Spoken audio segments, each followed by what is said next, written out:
Lunes. Nagising ako sa sinag ng araw na tumatama sa aking muka.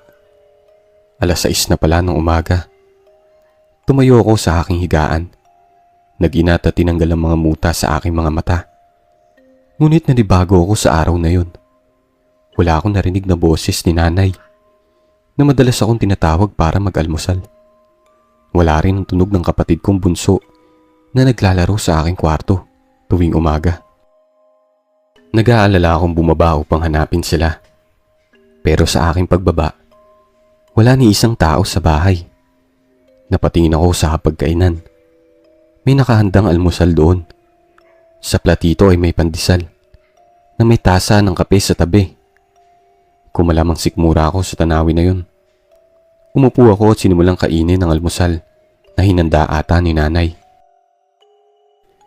Habang nag-iisip kung saan sila nanay at bunso, napatingin ako sa orasan. Mag-aalas 7 na pala at kailangan ko na magayak para pumasok. Pagtapos kumain, dumiretso ako sa banyo para maligo. Ramdam ko ang malamig na agos ng tubig sa aking katawan. Bumubuhos ng tubig sa aking ulo mula sa shower.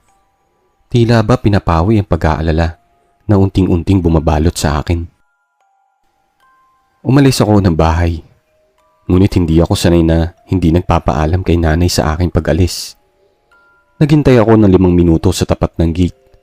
Umaasang darating sila. Pero naubos ang 5 minuto na hindi dumating sila nanay. Kaya nagpasya akong umalis na lang. Sumakay ako sa aking bisikleta at nagpadyak palabas ng aming barangay.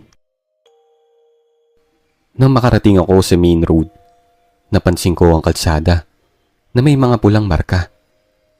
Parang pintura na nagkalat at natuyo na. Habang nagpapatuloy sa pagpadyak, narinig ko ang tunog ng kampana mula sa simbahan. Napatingin ako sa chapel na malapit sa paaralan namin. May mga tao roon na nagtipon at nakaupo sa mga monoblock na silya. Burol. Ang salitang pumasok sa isip ko. May namatay na naman pala na residente ng barangay. Nagtanong ako sa isip ko kung ano kayang sanhi ng kamatayan niya. Nakarating ako sa paaralan at pinarada ang bisikleta ko sa ilalim ng puno. Pumasok ako sa silid-aralan at naupo sa aking assigned seat.